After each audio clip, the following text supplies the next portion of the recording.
Isang kakaibang kimika naman ang tampok ni Beth Cachin sa ngayong Lunes. Ba kayo?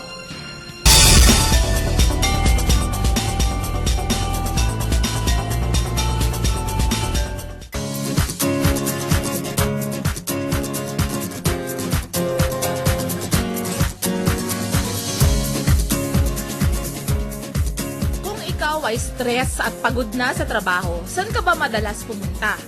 Isa sa pinakain na lugar na pinupuntahan ng mga Pinoy tuwing nai-stress o di kaya ay para mag-unwind lang ay sa isang bar. Kaya naman binisita namin ang isa sa pinakasikat na bar na matatagpuan sa Sumulong Highway sa Antipolo. Kakaiba ang bar na ito. Ang pinaka-atraksyon kasi dito ay ang kanilang ice bar.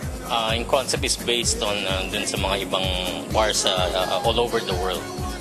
So, kinuha namin yung concept or in-adapt namin dito kasi alam namin na wala pang ganun dito. It's the first and the only one in the country. Maraming pwedeng gawin sa loob ng bar na ito. Kung gusto mong sumayaw ay pumunta ka sa kanilang Pacman bar o room. Kung gusto mo namang mag-concert kasama ang iyong mga kaibigan, ay sa kanilang video okay room kayo tumambay. Actually, yung inaano namin talaga, family-oriented bar siya. So pwede bata. Marami na kami mga naging visitors na bata dito. And yun nga, so meron kami mga band area. So all walks of all kinds of people. At syempre pa, dapat mong ma-experience ang kanilang ice bar.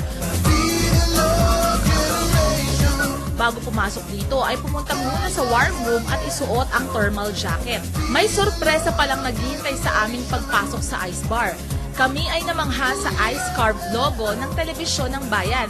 Ang ganda, no? Negative 5 degrees Celsius ang lamig ng ice bar. Bukod sa mga ito, isa pa sa dinadayo sa bar na ito ay ang kanilang mga inihahaing pagkain.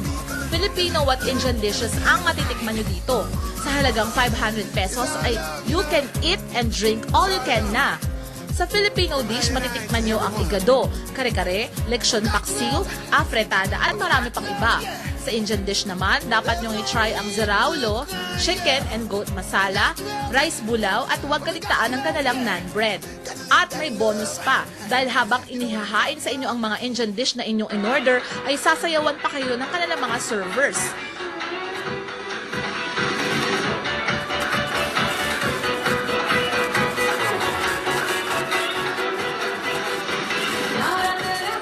Dahil sa mga kakaibang ino-offer ng bar na ito, ay dumami ang kanilang mga parokyano.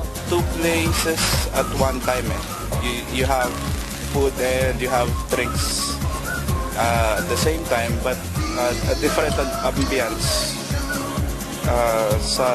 in one place. At para makumpleto ang inyong pagpunta dito, tuwing weekends ay may live band o performer na tumutugtog dito tulad ng MYMP at ni Paulo Santos.